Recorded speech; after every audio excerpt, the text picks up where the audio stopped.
Tenho ao meu lado a jornalista Karine Arruda e a gente vai falar sobre Cuiabá. Você que é um apaixonado pela cidade, sempre se posicionou desse jeito, é arquiteto, então já tem aí no seu dia a dia, até mesmo na sua profissão, esse trabalho e tem se destacado nesse tempo, porque você ficou suplente e teve a oportunidade de estar vereador atuante, trazendo projetos de lei, dialogando muito com a população, percorrendo a cidade. Sim. Seja muito bem-vindo, Fred.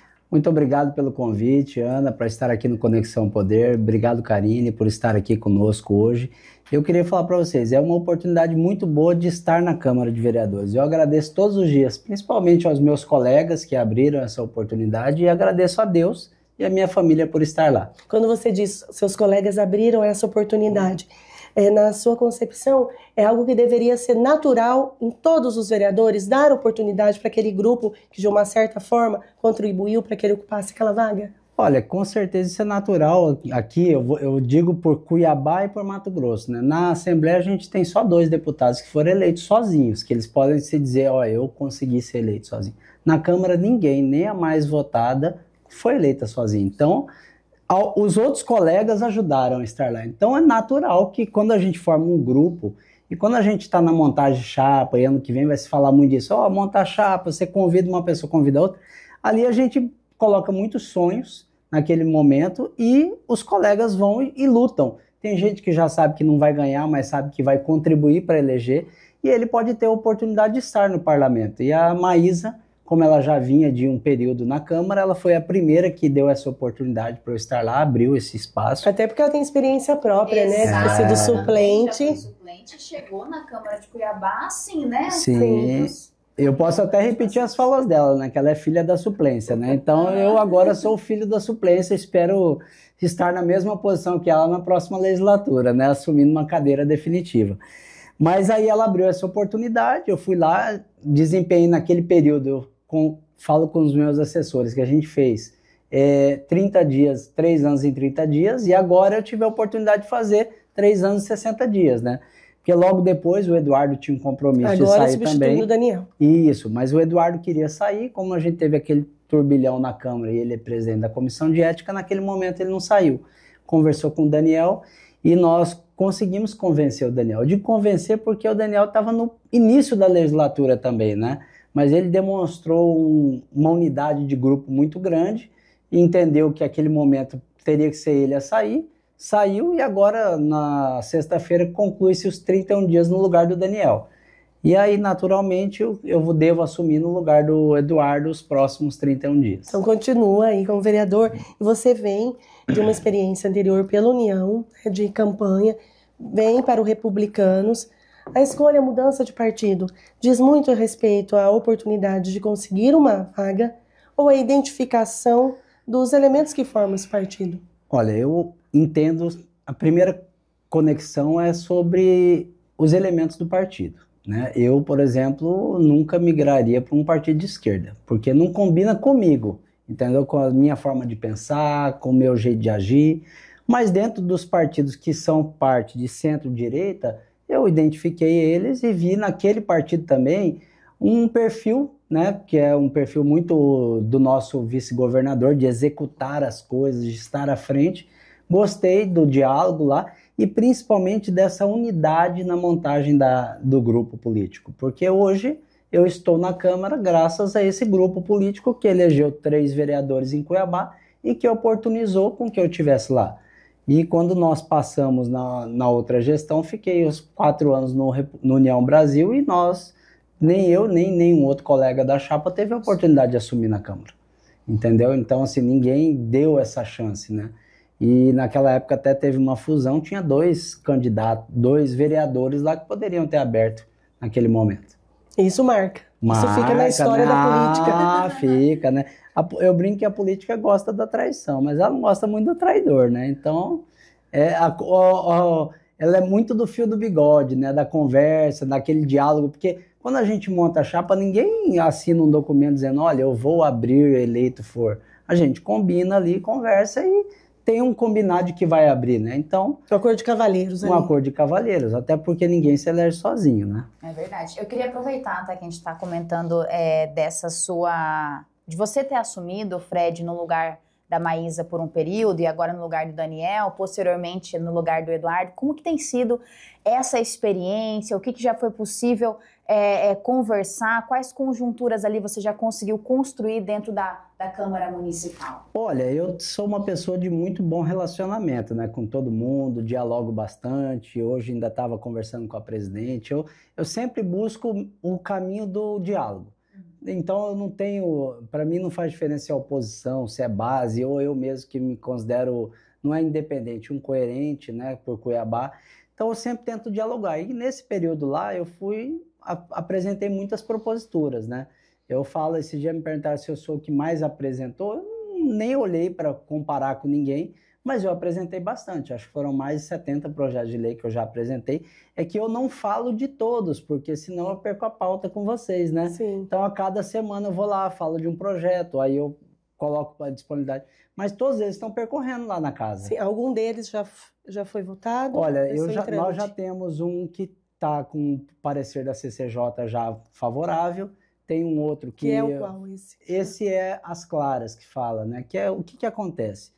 No mundo de hoje, os pets, eles têm se tornado para muita gente como filhos, né? Então, assim, muitos casais já não pensam em ter filhos e já tratam aquele pet como um filho. E quando minha esposa vai ter um bebê, eu tenho direito a estar presente na sala do parto. Quando meu filho vai operar, eu naturalmente estou presente naquela cirurgia dele. Isso é natural, já está acostumado a isso. E o projeto de lei trata que aquele tutor que quer estar presente no momento da cirurgia, no momento de um exame, ele tem a autorização de estar. Não que todo mundo vai querer estar presente, mas quem quiser tem o direito de estar presente.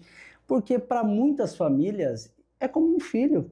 Muda. Tem quem continua tratando o pet como um simples pet que dá aquele carinho, tudo bem, cada um tem o seu jeito, acho que a gente tem que compreender as pessoas. Mas para aquela pessoa que tem aquilo como um filho, ou até, por exemplo, igual aquela menina que foi para Portugal e embora. Sim, o cachorro que foi impedido. Um cão de trabalho, ele foi treinado por 2 anos. Esses dias eu vi uma reportagem que tem cão que o treinamento custa R$200 mil, R$300 mil. Imagina você ter um cão desse, que além de você ter um afeto com ele é um cão de trabalho e você não poder nem acompanhar aquela cirurgia dele. Então é essas questões que o projeto permite que você esteja presente naquele momento, até para que a pessoa se sinta ainda mais comprometida. Nunca atrapalha ninguém estar presente numa sala de cirurgia. Só uma parte, né, que a gente já continua falando dos projetos, mas como você trouxe aqui o tema pet, animal, né, de estimação, a gente vai também para a questão dos animais que não têm seus donos, que não têm o seu tutor para cuidar. Nós tivemos recentemente aí uma manifestação Sim. Em frente à prefeitura, pelo que eu percebi pelas imagens, e nós entrevistamos o Daniel e ele falou também sobre isso, que era uma causa. Eu sei que é uma causa do Republicanos nessa questão do bem-estar animal, essa preocupação de que seria cobrado tudo o que foi comprometido em nível de campanha. E aí houve essa reunião, os protetores dos animais, eles se colocaram, houve muito conflito ali, assim, né? Discussões, o prefeito teria falado até... eu sei que houve muito conflito. Houve. E eu gostaria, Fred, de ouvir você como um fiscalizador, você como um vereador e uma pessoa comprometida com a causa animal. Olha, eu entendo que toda cobrança ela é devida e necessária, né? O prefeito ele fez os compromissos dele durante a campanha, mas o que nós não podemos esquecer, e eu gosto de frisar isso, que Cuiabá, ela até dezembro estava um caos financeiro e um caos também de buraco nas ruas, problema de saúde.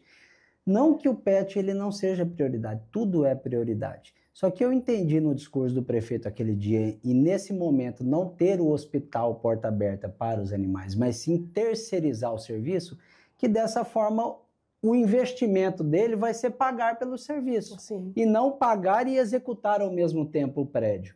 Até porque eu vi uma visita que ele fez, isso eu acompanhei pela rede social, o prédio que era para ser o grande hospital veterinário, lugar para abrigar, as condições não estavam das melhores. Então, né? na sua opinião, não houve uma negativa por parte do prefeito, mas sim uma nova propositura em relação à solução período, do problema. Né? Eu entendo que, na verdade, é pelo período que nós estamos vivendo. Vamos imaginar que nós estamos, hoje, nesse mês, saímos da calamidade financeira. do município, ele não tem como se dispor a fazer grandes investimentos nesse momento. Então, começa-se a fazer um acolhimento e, da mesma forma como a gente sempre vê, evoluindo, né? Até porque proposta de campanha, ela não tem que ser executada no primeiros 5 dias, no primeiros 5 meses, né? Ele vai ser cobrado por nós para que cumpra tudo aquilo que foi determinado. Ao longo da gestão. E principalmente, lógico, dando enfoque para a saúde, para o bem-estar animal e também para tudo aquilo que for importante naquele momento. Então, eu não sou de poupar críticas e nem de poupar cobranças, vou cobrá-lo.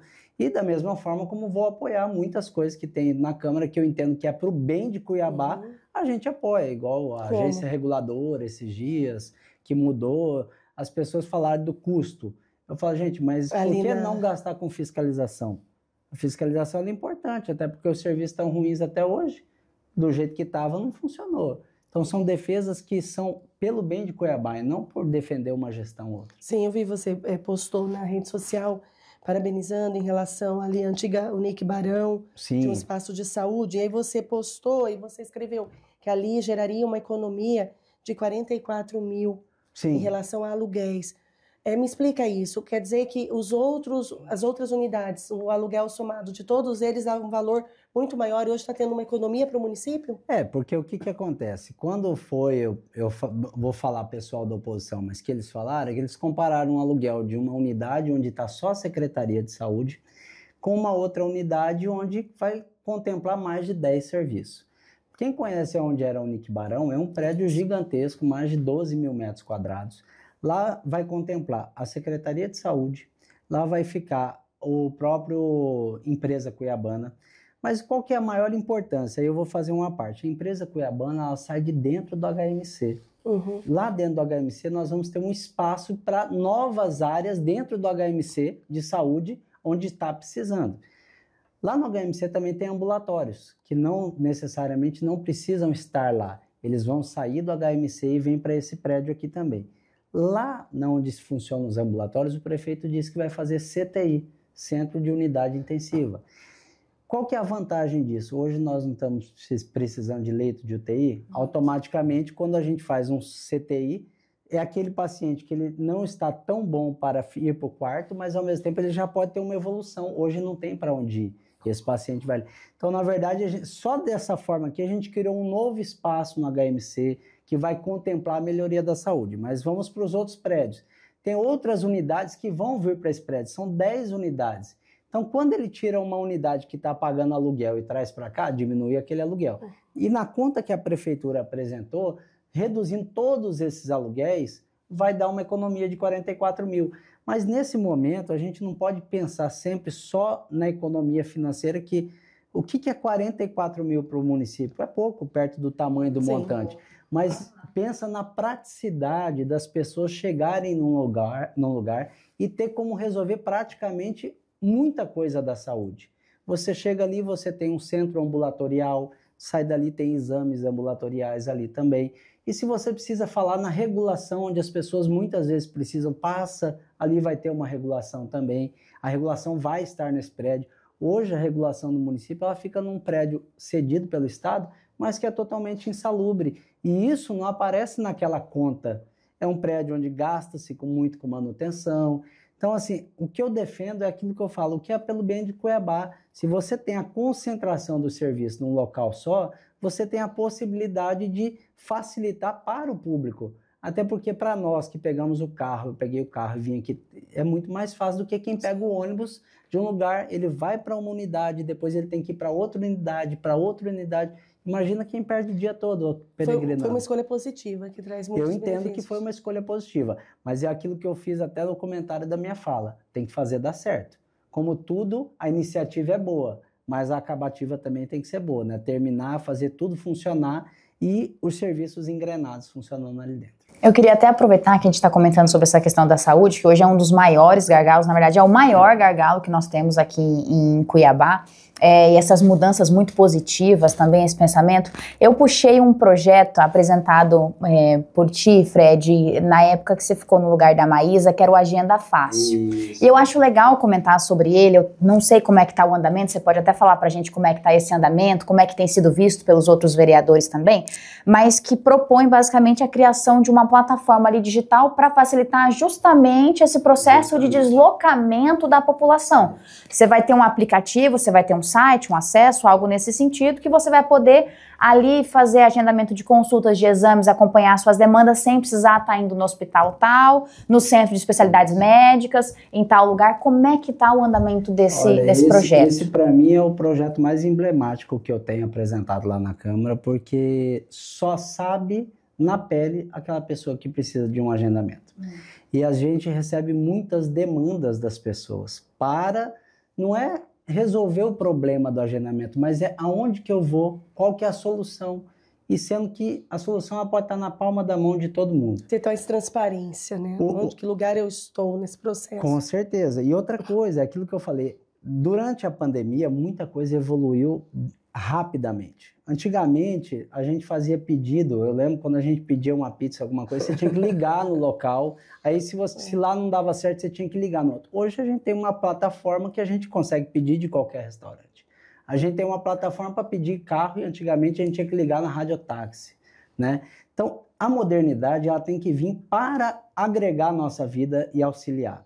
E na saúde não seria nada diferente disso.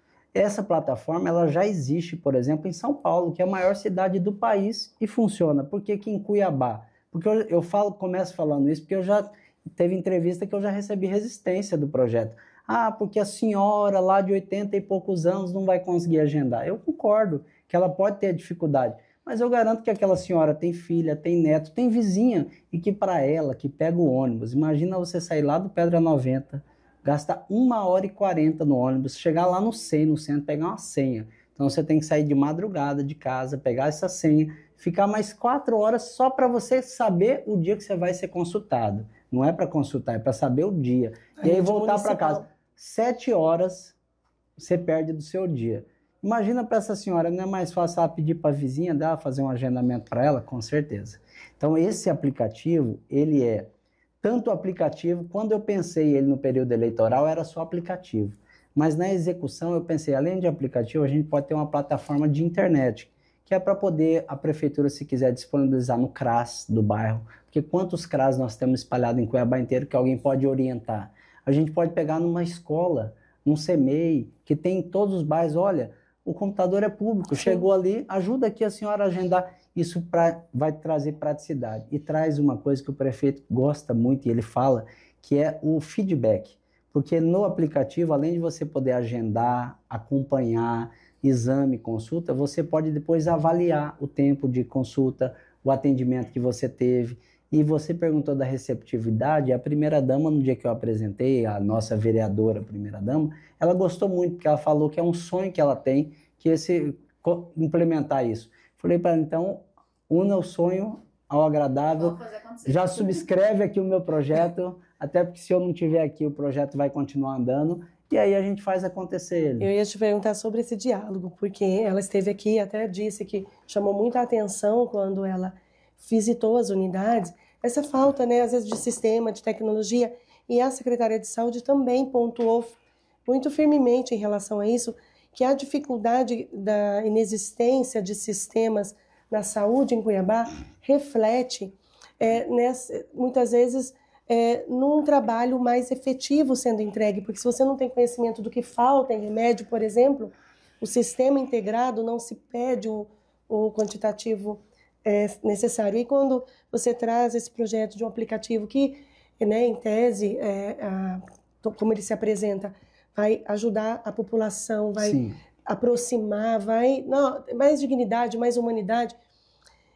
A implementação disso, a viabilidade diante de uma saúde que também está se estruturando, Fred. Mas eu entendo o seguinte, enquanto a gente está tramitando o projeto, o prefeito já sabia, já é uma vontade dele, porque quando a gente informatiza a saúde, a gente começa a quebrar todos aqueles pontos de falhas que a gente pode ter. Porque, querendo ou não, essa questão de eu fazer um levantamento de remédio que falta, um funcionário ter que fazer, isso começa a gerar o problema que ele tem de falta de medicamento. Se você tem um sistema que automaticamente sabe que ali já deu baixa na medicação, está faltando, ele já pode gerar um alerta aqui de que está precisando enviar para lá. Então, hoje em dia, a tecnologia ela vem para ajudar, não é para substituir as pessoas, mas sim para contribuir. Então, eu entendo que essa é uma implementação que ele vai se dedicar, porque se a gente quer fazer a saúde funcionar, a gente precisa disso. E, de certa forma, isso até para os funcionários é importante. Estruturar dentro a saúde, né? Você está trazendo um projeto impacto, né, na população e exige também essa estruturação. Com né? certeza. Tem que integrar. Até porque a gente consegue, pelo sistema, saber aonde que vai ter o médico, onde que tem. Hoje ninguém sabe disso. Até a medicação, onde tem, não tem esse controle. Nem ele hoje consegue controlar pelas câmeras que instalou, mas em um aplicativo abrir tudo, para ele seria fundamental. Então é bom para o gestor e é muito melhor para a população que vai poder usufruir disso. Por isso que eu falo que o custo, e que não é caro, porque o custo nesse caso é mais operacional, fazer, já tem querer estimado acontecer. Esse valor? Já tem um Olha, estudo nesse sentido? não tem, mas não é uma coisa cara, porque até eu digo o seguinte, tinha 45 milhões em contrato de TI. O prefeito mesmo falou que ele cortou 15 já. Então, garanto que dentro desses 30, consegue até sobra, porque, na verdade, é o desenvolvimento de uma plataforma que já existe. E não é só São Paulo. Barueri, Foz do Iguaçu, todas essas cidades já funcionam. E em larga escala, você pode começar não por todas as unidades, mas você começa todas as UPAs, todos os 100. Você vai implementando e levando a tecnologia, até porque é algo que, para ele que deseja tirar o estoque de medicamento e fazer uma entrega direta nas unidades, é isso que ele vai precisar. É um controle mais online, on time, né? Eu não sei se você comentou, Fred, como é que está o andamento do projeto? Tem previsão de quando ele vai ser votado? Olha, você está ele nessa lista de espera? Já está na fila da CCJ, já está lá aguardando. Já é alguma coisa. Já. Mas é porque tem muitas coisas que tramitam por lá e esse é um projeto mais amplo, né? Sim. Ele precisa do parecer da CCJ, da Comissão de Saúde, né? Comissão de Tecnologia. Então, transversal, né? Isso. Então, ele não passa só pela CCJ, diferente daquele outro que eu falei que foi aprovado, porque ele só vai para a CCJ, viu que não tem condicionalidade, já pode colocar em votação. Mas você vê, ele já foi aprovado na CCJ tem uns 15 dias e ainda não conseguiu ir para a votação, pela fila de projetos que tem tramitando. Mas está dentro da normalidade, normalmente é 90 dias que demora a tramitação total. E eu não pedi em momento algum celeridade pelo fato de que eu vou sair ou não, até porque eu já conversei com meus colegas para aquele projeto que se identifica mais com o Daniel, depois ele subscreve se eu não estiver lá, a Maísa, o Eduardo, ou até outros colegas, igual pedir para a Samanta subscrever, não tem problema em pedir para todo mundo fazer parte do projeto, porque é aquilo que eu falei hoje na tribuna, não é para mim o projeto, não é o Fred que vai levar, é a população que vai ganhar. Se o projeto for colocado em prática e fosse o prefeito que levasse logo, por mim o que importa é a pessoa não precisar perder 6 horas da vida andando de um lado para o outro de ônibus para marcar. E existe essa necessidade muitas vezes de legisladores, quando ele elabora um projeto, massificar o nome dele com aquele projeto. Meu.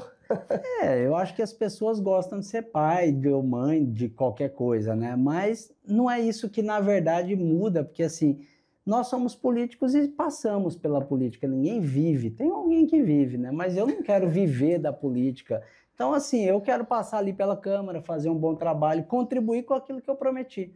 Eu basicamente prometi na minha campanha fazer um aplicativo, Agenda Fácil, já está lá protocolado. Prometi lutar pela causa animal, eu tenho vários projetos protocolados lá.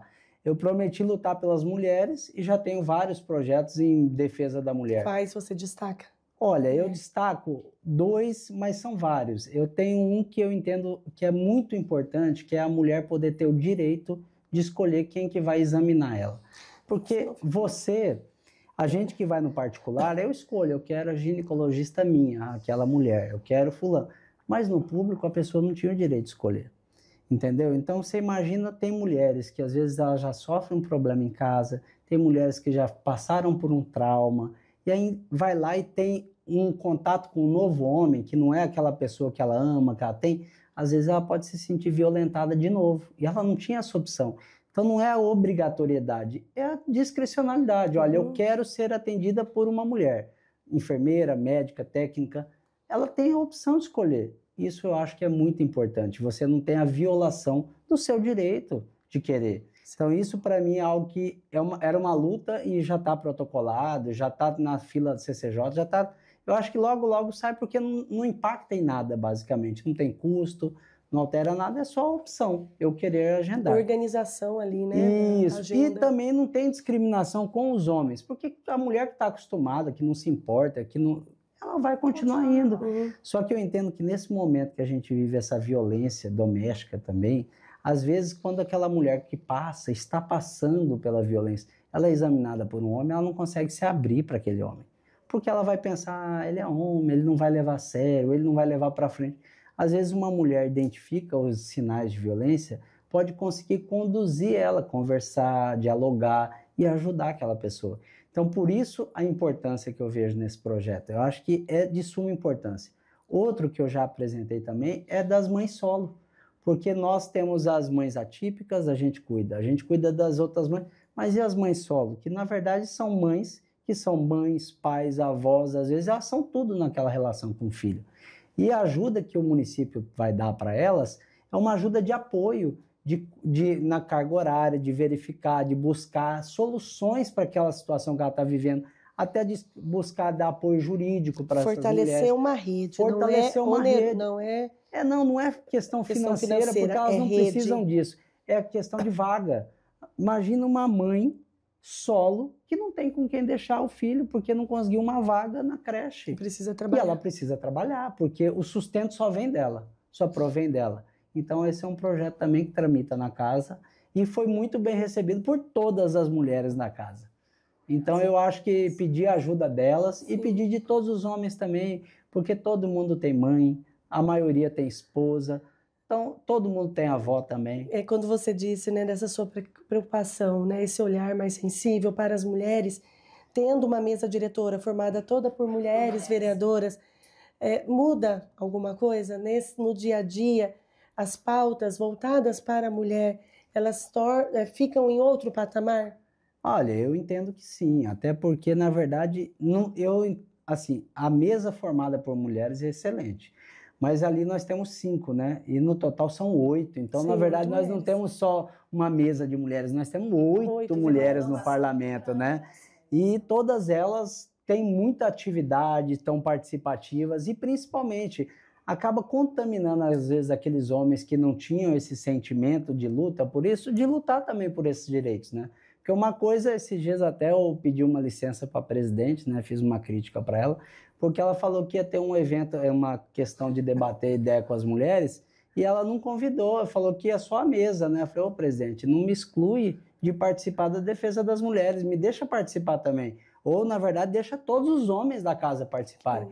Aí ela pediu desculpas, né? Porque eu, na verdade, quando eu pedi, faço uma crítica muito educada. Eu falei, não faço crítica gritando na tribuna, mas eu pedi não excluir os homens, porque a gente quer lutar também. Principalmente muitos de nós. Quem não quer, continua seguindo a vida, defendendo só o que ele... Agora, aqueles que querem, quanto mais pessoas, se são homens, se são mulheres, defendendo as mulheres, é o que importa. É o volume de pessoas defendendo. E para além também da questão da violência, criar redes, trabalhar com projetos que possam, de fato, né, ter essa efetividade na prevenção dessa violência. Né? Ah, com certeza. Eu acho que a conscientização, a prevenção. Hoje em dia a gente tem que lutar muito, né? Foi até uma pauta que eu disse que não é uma pauta de vereador, mas a gente tem que pensar nas penas para esse tipo de abusador de mulher, abusador de criança. Você vê aquele caso daquele vereador. Meu Deus do céu. Pois é, o caso do vereador de um município Canarana, né, que está estampado no site. Para um vereador que tem esse compromisso com a pauta da mulher, deve ser uma sensação muito ruim, né, Fred? Assim, de você olhar para isso e falar, ele tem a oportunidade de transformar a vida das pessoas e ele é o agressor e ele comete um crime, né? Ele é suspeito de um crime em que as provas estão bem robustas, mas não quero nem fazer, jamais fazer condenação antecipar a condenação, mas por meio das provas, por conta das matérias ali publicadas. Então, uma sensação assim, poxa, tem oportunidade de fazer diferente. Na verdade, é ali que a gente vê que em todos os lugares que a gente puder legislar, tem as pessoas boas e as pessoas ruins. Porque ele não era só vereador. A gente não pode esquecer que ele era médico. Ele era médico e usou, isso eu posso, assim, se lá na frente ele for condenado, ele usou da medicina para atender aquelas mulheres e aquelas crianças e usar dessa figura que ele tinha para poder abusar das pessoas. Então isso é algo inaceitável. Eu, na verdade, falei, porque eu não sou de ficar debatendo assuntos que são nacional, assim, eu falo... Mas é um assunto que não deu para deixar de comentar, porque é uma indignação que a gente tem. E aconteceu em Mato Grosso. É revoltante. E por isso eu falo que essas leis que a gente precisa estar presente, visualizar. Você quer ver uma outra lei que é importante? Não sei se vocês viram que teve um caso de uma pessoa que estava sendo estuprada dentro da UTI entubada. Sim. Eu apresentei um projeto de lei que está tramitando na casa, garanto que os hospitais vão odiar o meu projeto, mas que aquelas câmeras da UTI, elas sejam disponibilizadas para um responsável da família acompanhar. Eu passei 31 dias com a avó da minha esposa, que eu dormia lá com ela, fiquei 31 dias acompanhando, e a gente tem que estar em cima. Ontem uma pessoa falou para mim, aqui na UPA tá... Falei, olha, não é na UPA, é igual no particular, a gente tem que estar em cima, cobrando tudo que está acontecendo, porque senão as coisas não acontecem. O interesse do bem-estar é nós que temos que cobrar. Então, esses casos estão acontecendo cada dia mais corriqueiros na nossa vida. Esse caso de violência, de abuso, de pessoas sedadas. Aí eu lembro daquela mulher que estava tendo parto e o cara abusou também. Então, assim, são coisas que enojam a gente, que se a gente não tomar providências, e as providências não são ficar só no discurso, é o que eu falei, é cobrar aqueles que nós elegemos para tal. Deputados federais, senadores, porque se as leis continuarem brandas, e também a aplicação das leis. Quem que pode cobrar? O judiciário, o Ministério Público? Nós não podemos ter dó desse tipo de gente. Porque a pessoa que abusa de criança, que abusa de mulher, essa pessoa, para mim, não tem cura. Isso é uma doença. Porque como que tem prazer numa criança de 2 anos? Isso aí não dá para conviver na sociedade. Ele volta amanhã, daqui a um mês está reincidente. Porque isso é algo que para mim é deficiência mental, alguma coisa. Não vou falar que ele é louco, senão vai ficar só internado, né? E internado não vai resolver o problema. É uma crueldade tamanha. Mas é uma crueldade, entendeu? Né? É monstruosa. Então eu entendo que essas pessoas elas têm um problema que não tem cura. Então não dá para conviver na sociedade. E que penas que nós vamos dar para elas. Então são coisas que é diferente de, mas um caso de que não dá para comprovar. Mas quando as provas são robustas, não tem como dizer que a pessoa é inocente. Esse caso aí que nós estamos falando... A busca e a apreensão foi por um fato. E encontrou o vídeo de uma criança de 2 anos que ele gravou, gente. Isso aí para mim é um... vídeo, objeto. Agora já são mais de 8 denúncias que ele já tem. São mães que namoravam e ele abusava as filhas. Parece que ele escolhia as mulheres que tinham filhas para poder fazer. E ali no trabalho como médico e no trabalho lá como vereador, passando imperceptível, Sim. né? Se não houvesse uma boa denúncia, pessoa, uma boa pessoa, fazendo até leitura de Bíblia em início de sessão. Na verdade são os lobos em pele de cordeiro, né? E Fred, essa atuação de vereador te dá a oportunidade de estar muito próximo ao povo, né? Sim. Ouvindo realmente a demanda da população, percorrendo os bairros. Qual a demanda que você percebe que a população sente mais, para além da saúde, claro, mais assim, urgente? Porque muitas vezes o vereador tem um olhar e você vai, né? Tem uma percepção. O Gordo fica falando que eu falo olhar. Eu tenho uma percepção. E aí você vai em determinado bairro e fala, nossa, peraí. É nesse diálogo que eu vou realmente identificar qual a questão que Cuiabá precisa. Então, afinal, no geral, para além da saúde, o que a gente precisa avançar? Ou o prefeito precisa ter mais urgência? Ou o trabalho que ele está fazendo, ele está tendo essa sensibilidade de perceber essas urgências? Olha, eu entendo que a cidade sem planejamento, que Cuiabá é uma cidade sem planejamento, a gente não pode falar... Não, mas é arquiteto, né? A gente não pode falar... E graças a Deus o prefeito é arquiteto também, sim, né? Então o diálogo ele é muito bom nesse sentido. Mas assim, uma cidade sem planejamento, a gente não pode falar que só a saúde falta. Vou dar um exemplo. Aqui na região norte, Altos do Cuiabá e região ali, o que eles mais precisam hoje é a regularização fundiária. porque eles vivem numa área considerada invasão, mas você imagina, é uma invasão de 20 anos, então já não é algo que vai voltar atrás, aquela área verde. Então, qual que é a solução? É buscar resolver o problema, não é incentivar novas invasões, não é isso. Mas ali já tem 20 anos, está consolidado, já tem luz, e nem falta o retirada. asfalto. Não retirou, ali é regularizar, porque não tem o que fazer. Agora, lógico, lá no outro extremo de Cuiabá, falta asfalto, falta esgoto. Eu estive lá no Jardim Mossoró, meu Deus, gente, lá o córrego lá, falta limpeza do córrego, que é só lixão.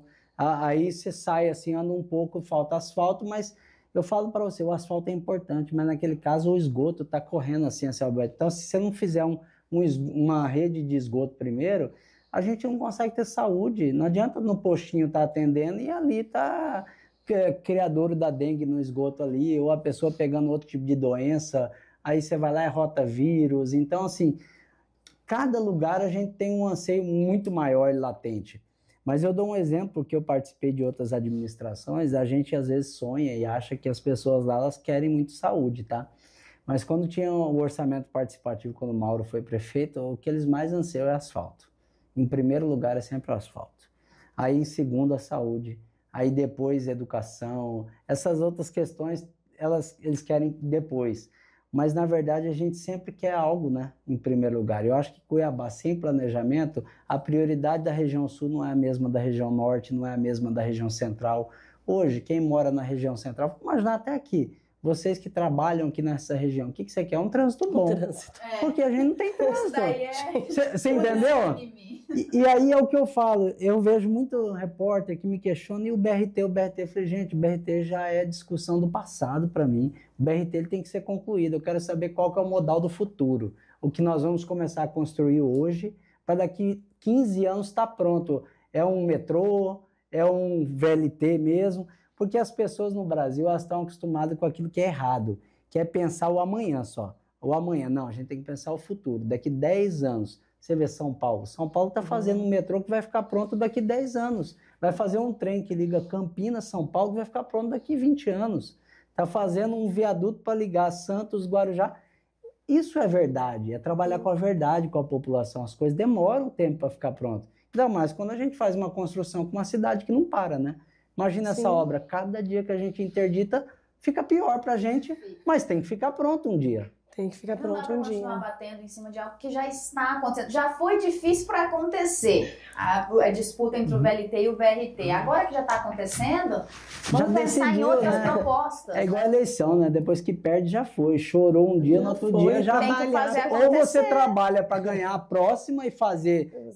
Quem gosta de ficar polarizando esquerda e direita, ou trabalha para ganhar na próxima, ou fica quieto, porque não adianta, já foi, já está constituída a eleição.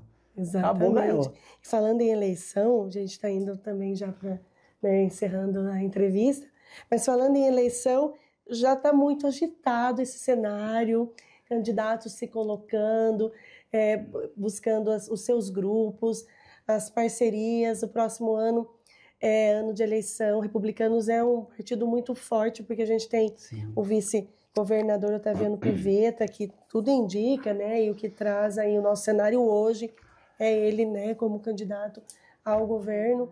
E também a Maísa, nós a entrevistamos, ela também se posicionou no sentido de ter o sonho de, né, ser deputada, ser eleita deputada estadual. E o Fred, como fica nesse cenário que é ligado à política, está nesse grupo, tem alguma pretensão para deputado ou não? Eu quero ficar vereador. Olha, vou trabalhar para a Maísa, vou trabalhar para o Otaviano Pivetta. Olha, trabalhar para o Pivetta com certeza eu vou, porque eu entendo o seguinte, nós temos hoje um vice-governador que ele não é só um vice-governador ilustrativo, ele é um cara que fez muito, tanto por Mato Grosso, por Lucas do Rio Verde e região. Ele já mostrou que ele é capaz de fazer um governo tão bom quanto esse governo do Mauro Mendes, que hoje está aí na praça fazendo um governo. Então, assim, ele é muito elegível e está aí pleiteando ser o nosso candidato. Eu, como alguém do Republicano, já coloco ele como nosso candidato a governador. E ele tem essa aproximação com a população, essa proximidade, porque foi algo que alguns políticos aqui levantaram, essa necessidade de se aproximar mais, de ter um diálogo mais íntimo com as pessoas, mais próximo, né? Mas é porque eu acho que existem pessoas com perfis diferentes, né? Ele é um perfil técnico, igual eu me enquadro com perfil técnico, porque eu sou técnico, mas ao mesmo tempo com questão política. Então, essas pessoas com perfil técnico, eles gostam de entrar na política no momento certo. Sim. Ficar discutindo política todo dia também, a gente esquece de fazer o básico. Imagina se eu só falasse de política, conversasse de política e não tivesse apresentado nenhum projeto lá na Câmara. Talvez a entrevista aqui não teria fluído tanto e deixado só o finalzinho do bloco para falar de política. Então eu entendo que ele tem feito muito por Mato Grosso e no momento que ele descer para conversar com a população, ele vai saber o que ele fala. Ele não é aquela pessoa que só sabe dar tapinha nas costas. Na verdade, ele vai mostrar o que ele fez, as credenciais e tudo que ele quer fazer. Eu acho que as pessoas hoje, elas querem verdade. Conversinha fiada, as pessoas já estão cansadas disso. Então, hoje eu entendo que ele é um grande nome. Para falar a verdade, eu até tenho dificuldade em ver um nome que queira realmente competir com ele. Né? Outras pessoas falam do Wellington como nome, né? Mas para executivo... ele já está né, colocado pelo PL. Mas para executivo, né, eu vejo que o PL já disputou 3 eleições de executivo e perdeu as 3, né? 2 para prefeito e 1 para governador, né? Então, assim, talvez ele tenha mais uma característica do legislativo. Ele é do partido do Abílio, né? É Babílio. Não, lógico. O PL não podemos descartar o PL, porque o PL elegeu as maiores prefeituras. Sim, Cuiabá, Várzea Grande, Rondonópolis e Sinop, apesar que Sinop elegeram um que não era o que eles queriam, né? É de direita, mas não é o que eles queriam. Então, assim, mas requer atenção. Isso, mas é aquilo que eu fiz também uma análise, já que nós estamos falando de política, o PL não pode querer tudo, né? O PL quer indicar um senador, José Medeiros, e quer indicar um governador e deixar só uma vaga de senador. Faz uma leitura comigo, eles indicam um senador, acompanham um outro senador que é o Mauro e um outro governador. Assim eles já têm um arco de aliança de 3 partidos aí, viu? Muito mais fácil de construir. É que na verdade as pessoas nesse momento, todo mundo quer alguma coisa, né? Todo mundo começa a falar o que quer, que é para ver o que lá no final da costura vai sobrar de espaço, né? É igual agora a Maísa, você falou, ela é candidata, eu entendo que ela é uma grande candidata, elegível aí, tem muita chance, né, para deputado, teve uma grande votação expressiva para vereadora, né? Se você for fazer um comparativo dela com as outras vereadoras, eu acho que até a votação dela foi mais expressiva pelo apoio que as outras pessoas tiveram e ela não teve, né? Então ela tem muita chance de ser eleita e aí o Fred tem uma cadeira na Câmara, né?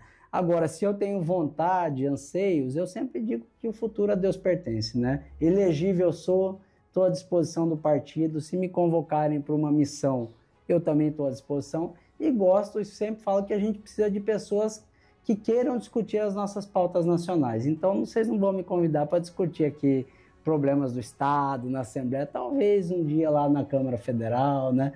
A gente esteja elegível para lá. Mas hoje eu quero sonhar com a minha cadeira na Câmara de Vereadores efetiva, a hora que a Maísa ganhar, né? Ou qualquer um outro dos meus colegas que estão elegíveis aí.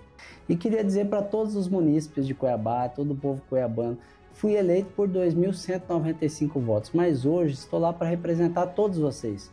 Minha rede social é Fred Gaiva, estou lá à disposição. Quem quiser mandar demanda, sugestões de projeto, pode me mandar, porque eu prometi na campanha uma coisa, estudar todos os pedidos para que a gente possa apresentar algo bem técnico para mudar a vida das pessoas.